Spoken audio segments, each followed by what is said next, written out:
Hello, everyone of the sign of Aquarius. So, I'm here today to give you a reading for the month of July 2025. I hope you enjoyed. I'm going to go through astrological events and how they will be impacting your sign in particular.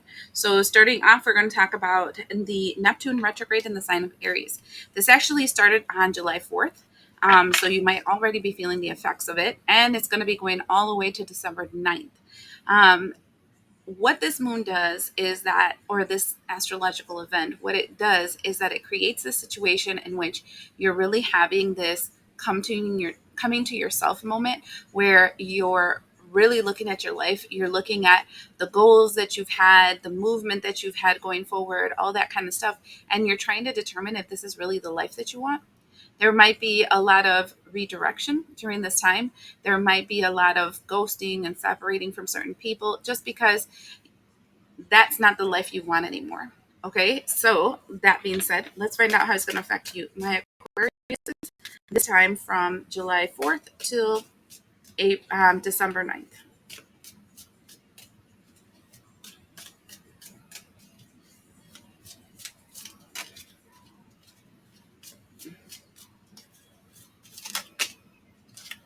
That took a little bit.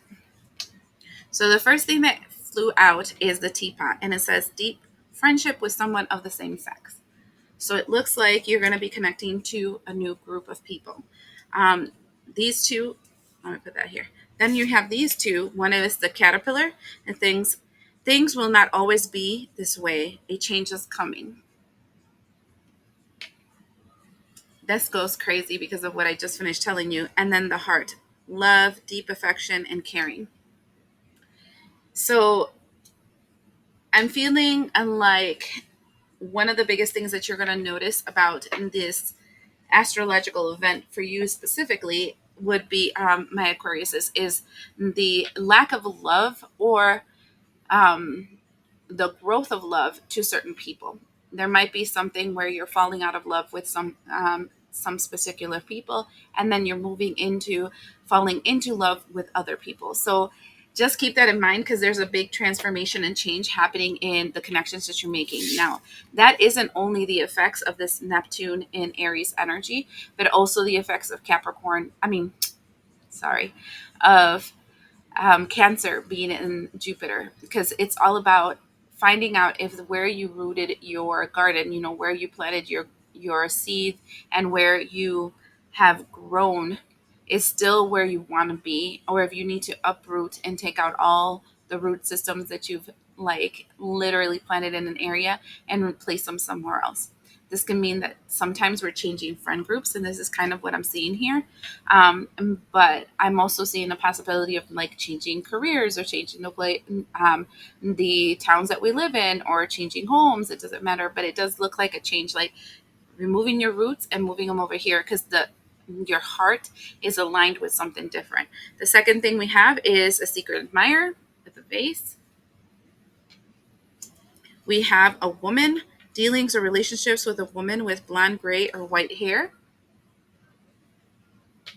And we have the two-faced friend. And this is potentially the reason why you're kind of uprooting yourself and moving yourself in a new direction.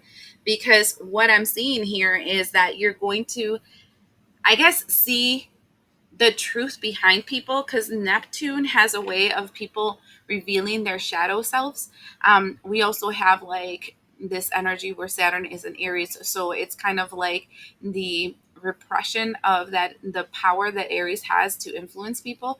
So it's this energy where people are starting to reveal themselves. You're starting to see the double talk of people where they say one thing and they do another. You are going to notice like just the energies that people lead off, and it might not be aligned to you anymore, and you might find yourself moving from person to person in a new direction because it just doesn't align with you anymore.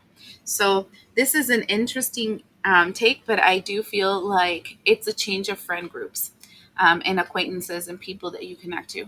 I think you're starting to align to people that are more like you and less like your wound.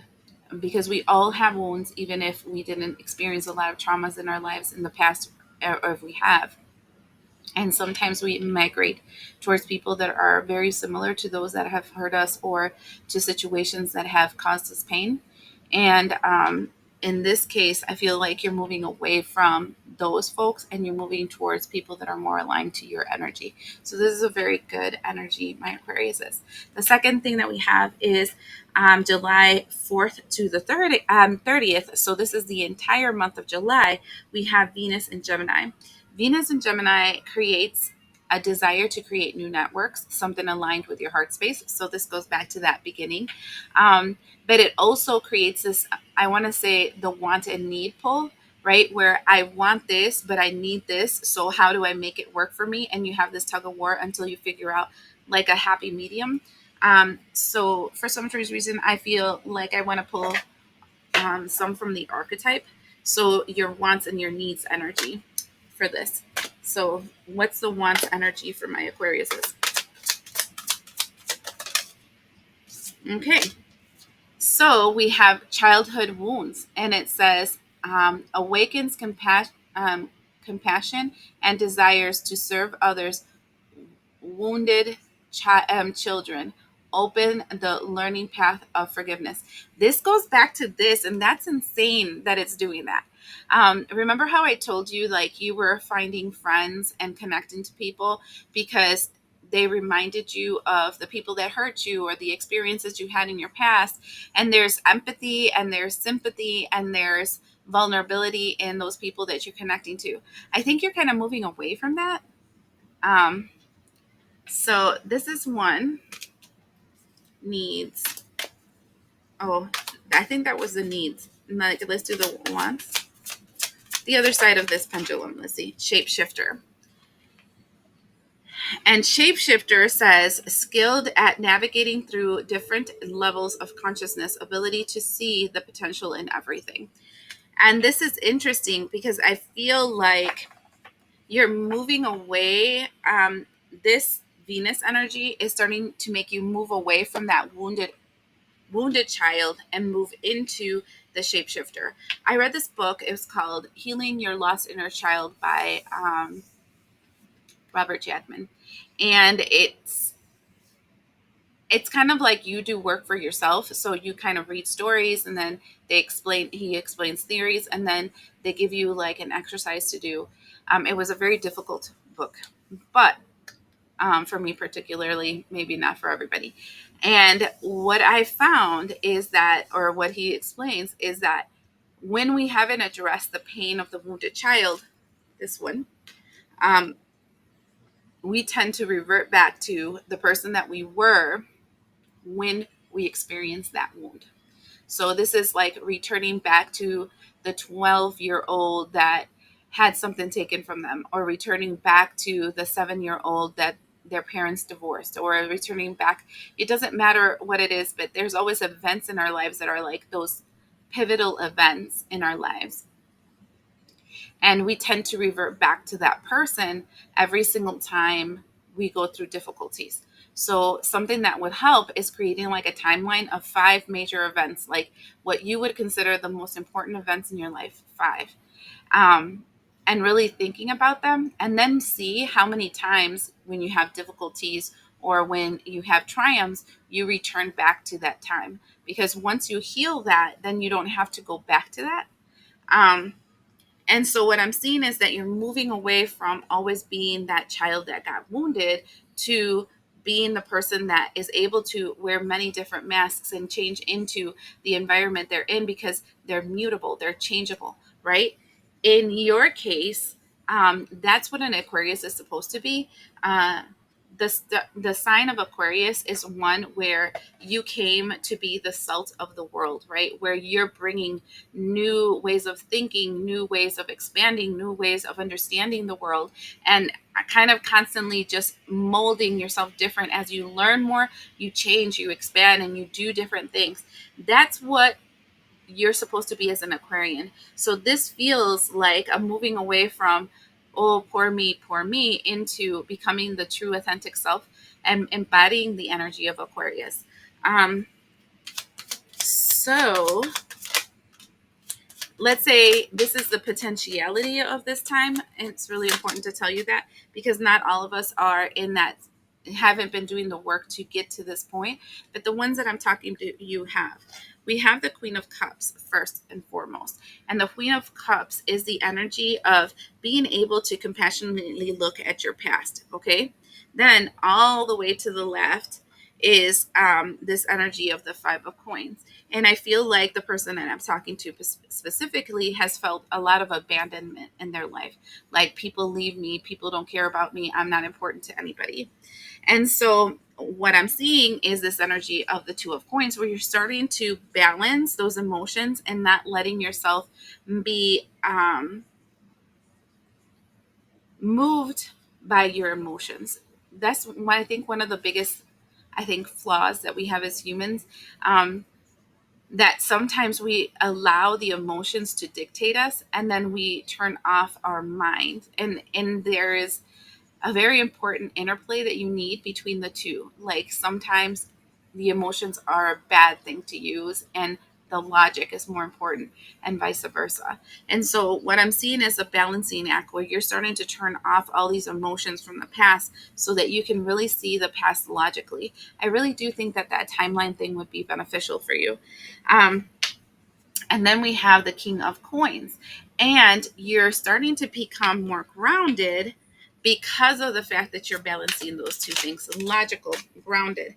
I feel this energy of the Four of Cups, where, you know, it's, you feel frustrated about the fact that you had to live what you had to live, but you're starting to get to the point where the Ten of Swords, um, you're starting to get to the end of this chapter, right? So sometimes the inner child, the person that we have inside of us, that still has those wounds that we hold on to. And it doesn't matter when you did it in your timeline, those pivotal moments that really affected us, right? All it wants is for you to acknowledge, hey, that hurt. Hey, that bothered me. Hey, um, I'm sending loving vibes and compassion to that person that experienced that. And then once it's done, you're over it. And then you can move on from it. I'm a big talker, so I have a tendency of, when something bothers me, talk about it over and over and over again until, like, my mind hears it and logically breaks things down, and it no longer has power over me. And that's kind of like what I'm feeling here. It doesn't have to be something that you talk to people of. You can write it, right? You can, but you need to bring it into the physical. So I'm not going to say just think about it, because that's called ruminating and that's bad for you. But I'm talking about make it physical. So it can be that you write it. It can be that you speak it. It can be that you create an art form from it, like music or some kind of picture. But it needs to come out into the world so that you can sense it, feel it, understand it, and then release it. Okay. In the bottom of the deck, we have the Justice card with the Eight of Coins. Literally, it says it's time for you to do the work to balance out this energy if you really want to feel emotionally fulfilled. Nine of Cups, and change your fate, the Wheel of Fortune. Nothing right now is written, so nothing can be seen about how the outcome of the situation will be until you start doing the work. So you're being gifted this month to, like, really bring forward the wounded child so that you can heal it, and then it no longer identifies as you, you know. It was just somebody that you used to know, or a part of you that helped you become who you are but no longer is you. So this one feels very spiritual, very metaphysical, which is great. I love that energy. Next thing is Mercury retrograde. That starts the 17th, which is tomorrow, all the way until August 10th. Now, you might already be feeling the effects of it, but keep that in mind. It's going to be in the sign of Leo. Leo is the sign of our ego. So this is times where you've been egoic enough where it's saved your butt, and times when it has actually hindered you. Okay. And so you're going to be bringing those back into your mind, which goes back to what I told you here. That's part of it. But the second part is that people, places, things, and energies that were that wounded version of yourself will return into your life to see if you want to be that person still. So this would be like the person that used to make you feel less than because they didn't show you love, all of a sudden coming into your life and showing you that love, right? And it's really much a trick because the person hasn't really changed, um, but they want to see if you will accept their breadcrumbs again and fall back into that pattern. Um, or a memory from the past coming back into your life. And it's like, are you going to let this define you, change your attitudes, change your mannerisms, and hold you back? So this energy is very much, I want to say strong because it's you having to deal with you, right? So let's see what about this? This is interesting because I know that another sign got it. I can't remember who it was though. It was either Capricorn or Aries. Oh no, Capricorn or Sagittarius. I think it was Capricorn actually, because I don't remember seeing it in Sagittarius' reading, but I'm not sure. So the card that comes out for you in this Mercury retrograde is the Elephant with forgiveness. So the elephants are known to have a really long memory. They remember everything. Um, and at times that's our problem. Like, I sometimes think it's good that I have a little bit of temporary amnesia sometimes and just forget things, um, because it doesn't let me stay stuck in that timeline forever. And in this case, it's saying forgiveness, and it says, if you are feeling angry about the past issue, the elephant in asking you to discover the more vulnerable feelings behind the anger. And this is what I was telling you about creating that timeline, um, because it wasn't just what happened to you; it was what it meant to you that happened to you. Um, you are being asked to forgive and be gentle with others. And this is important too. It reminds me of a healing I did on a person. Actually, no, it was a hypnosis. And this person had a spiritual attachment. And, you know, the person felt empathy for the spiritual attachment. And I was curious to understand why it was, because this was earlier on in my practice. So keep in mind, I used to think that anything that was not like us had to be destroyed. And so all of us grow and expand. Um, and this person said, no, I feel sorry for it because just as much as I was a prisoner to him, he was a prisoner to me. And I think sometimes if we look at things that way, it changes our perspective, right? Like, let's say the narcissist empath energy. We can say that the problem was the narcissist, but the narcissist was just as much trapped by the empath that the empath was to the narcissist, right? One used victim mentality and false love, because empathy is false love, right? Because you're showing that love because you want something out of it, while the other one was abusing that love um, and taking as much as they could. Both of them were trapped with each other. I think empathy and narcissism are the same thing. It's just two extremes of the same energy. And that's why I believe that being an empath is not a good thing. It means that you have a lot of healing to do, and you have to work towards entering into this dark empath energy where you have the understanding that sometimes your wounds create problems because you hold on to people because it gives you a sense of security. Um, I don't know why we went into that whole side view, but I feel like it's a matter of perspective, you know. um, it's a matter of the way that you spin it, and it's a matter of that you spend being the victim or realizing that everything here is kind of like a lesson. Tell me about this anger. Nine of Cups. It came up again. It came up later on here where I told you have to do the work to balance yourself out so that you can get your wish fulfillment. So there is a wish that you have. And we have the Seven of Cups, but the wish is being confused. Why is it being confused? Because of the Princess of Cups. And this is interesting because that's my rose-colored glasses energy, right? Hold on. The King of Wands comes out here.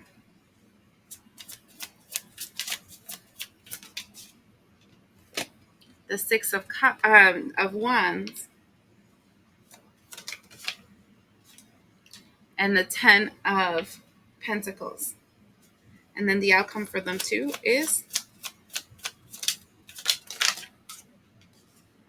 the Ace of Swords upside down, the Ten of Swords upside down, and the Two of Pentacles upside down. That's interesting because it goes back to this. So your issue that you're going to be confronting is between you and a partner. And this can be a previous partner or a current partner. And what I'm seeing here is that you made a wish in the past to escape a toxic situation, something that didn't feel right to you, something that felt unfair.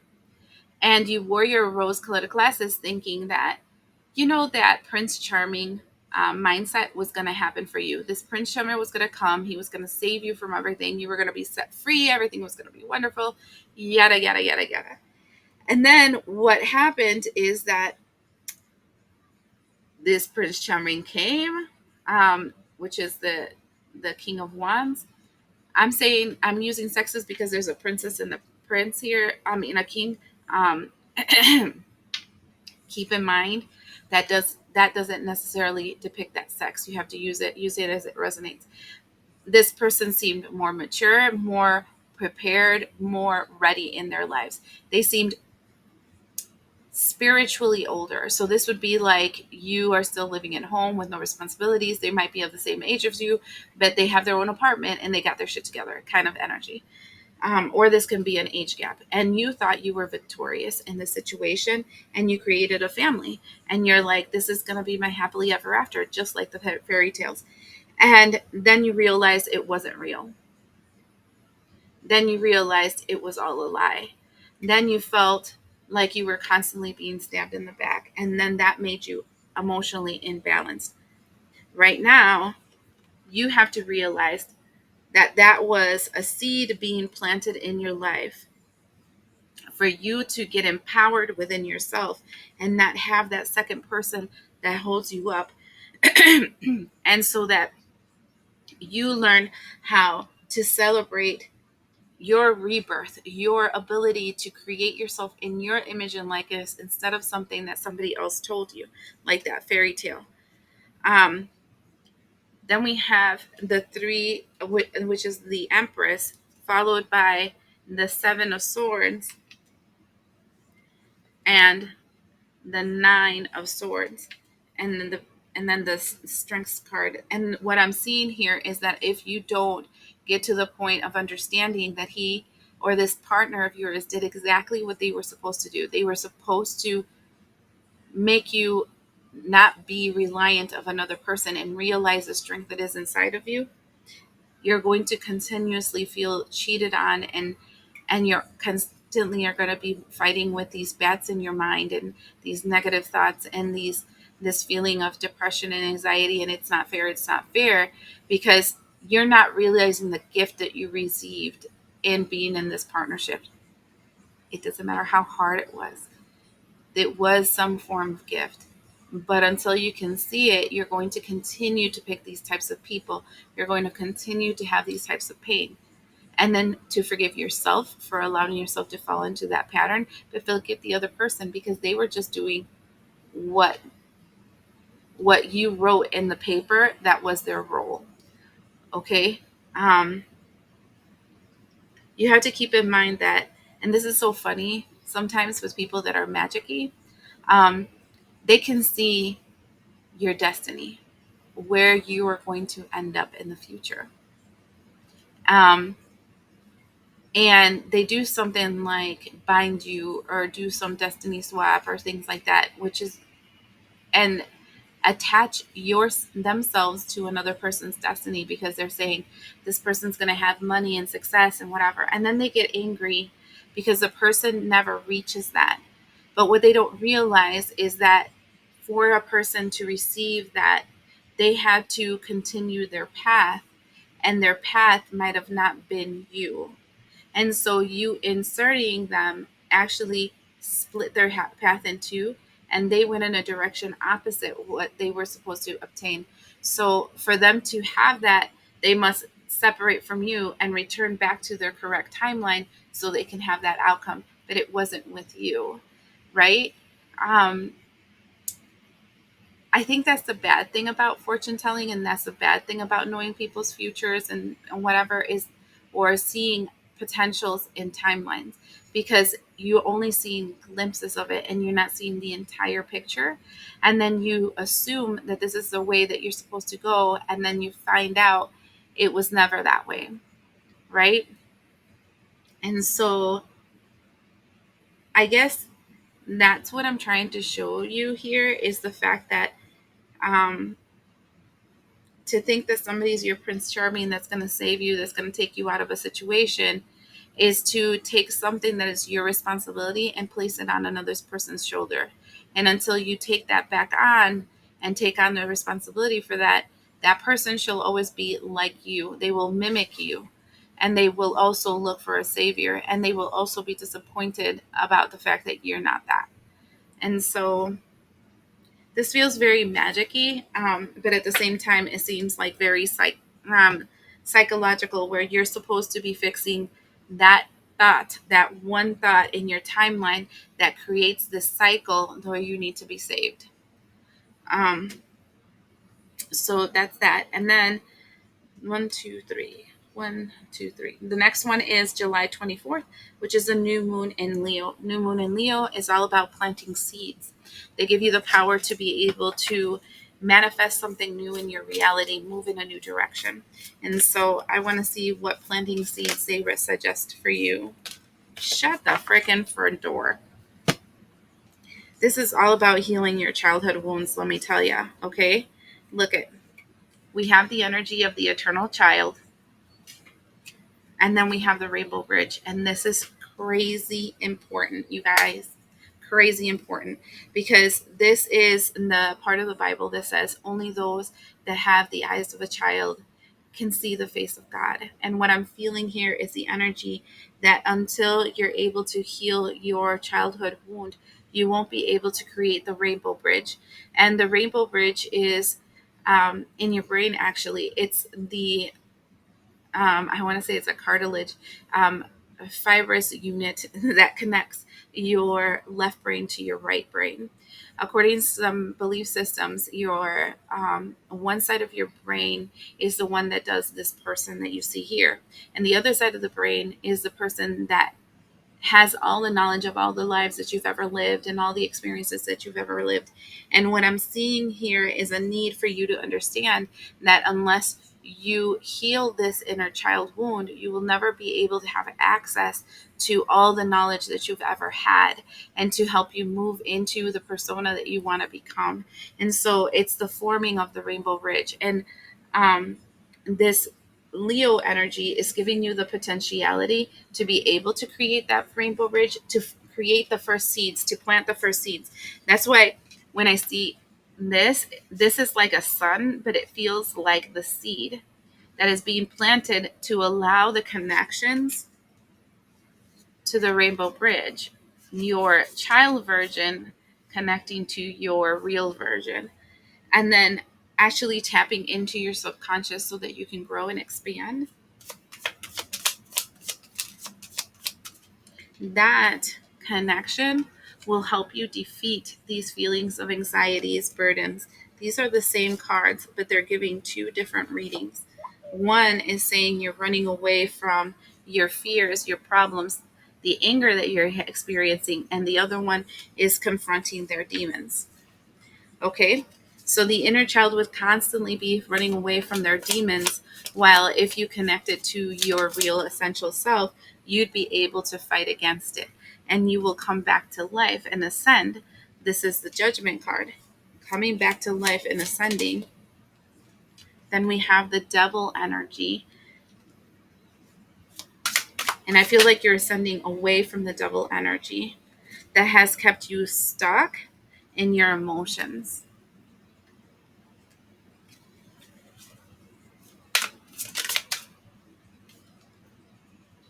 So all that you are being told to do during this new moon energy in Leo is plant the seeds needed to connect you, the person, to you, the inner child. But it does mean that you're going to have to confront the pain that you experienced as a child, the things that you're ignoring, the things that you don't want to see.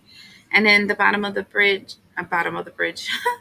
we have the thing that is stealing your energy is false love and your explosive personality and your passions. Those are the things that keep you asleep. So what I'm seeing here is that you're still waiting for the Prince Charming to save you. That steals your energy. That makes you angry. That makes you passionate, like going for the next best thing. And that keeps you asleep. And that's all that's coming up for you to be able to release and move into the newest version of yourself. So then finally, the last thing is that July 28th all the way to September 12th, we have Mars transiting into the sign of Virgo. Mars is the energy of the warrior, the fighter, the aggressive energy of, Aries. Being, I want to say, bound to the energy of Virgo, which is planning and meticulously going through situations to know if it's the right way to go and proceed going forward. And like I said, it's going to be affecting you till September. And the first thing that comes out is the card of judgment, yet again, coming back to life, followed by the card of the Five of Cups. Back to life from it. I feel like what's going to happen is an awakening to the things that you've been ruminating about, the things that you consciously or unconsciously have been thinking about, worrying about, and trying to avoid in King of Swords, which is Archangel Michael, and helping you disconnect from that. The Chariot card so that you can move forward. And then these three came upside down. Queen of Pentacles in reverse so that you don't, because the Queen of Pentacles is a very good energy because it's prudent, it's mindful, it's slowly calculates how to move forward. And I feel like you've been playing it safe for a very, very long time. And the life that you have is due to the fact that you've been playing it safe. And that's what they want you to get rid of. And then we have the Emperor in reverse with the King of Cups in reverse. And also what I'm seeing is moving forward from this energy of people using their emotions to manipulate you, and also people that want to oppress you and make you feel like you're less than or that you don't have any rights in this world. And the bottom of the deck is talking about this is going to be a long process. Knight of Pentacles to cut this energy out of your life.